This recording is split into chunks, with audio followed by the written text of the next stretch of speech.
BHU में देश के अलग अलग हिस्सों से आए वैज्ञानिकों का मंथन चल रहा है, जो डीएनए से बीमारियों का पता लगाने और उसका इलाज खोजने में अपनी सफलता देख रहे हैं। एक रिपोर्ट देखिए।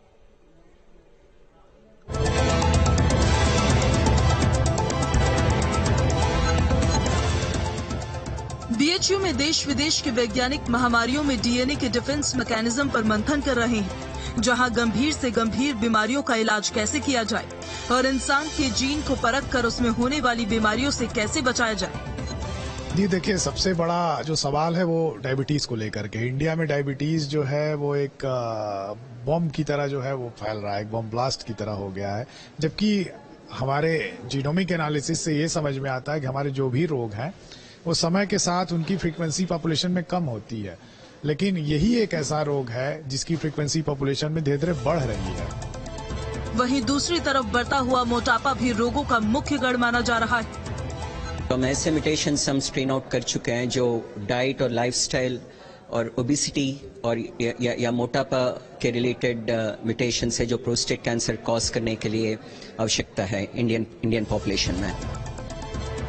इतना ही नहीं, देश के कई कोने से ऐसे वैज्ञानिक भी आए जो वाइल्ड लाइफ पर रिसर्च करने के साथ ही पांव पसारती बीमारियों पर खासा नजर बनाए हुए हैं।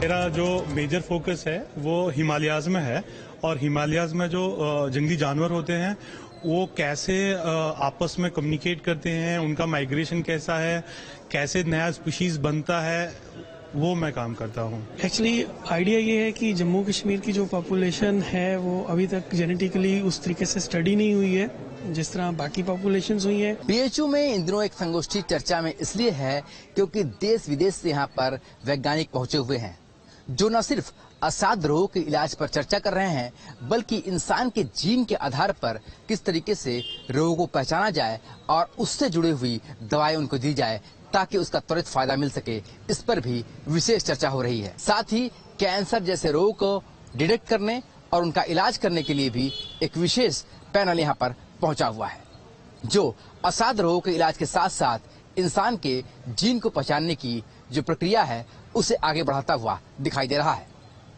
वीडियो जर्नलिस्ट विपिन सिंह के साथ सुशांत मुखर्जी, न्यूज स्टेट, वाराणसी। उमेश पाल हत्याकांड में मुख्य भूमिका निभाने वाले अतीक अहमद के बेटे असद को बचाने की तैयारी पहले से ही कर दी गई थी। इस रिपोर्ट में देखिए।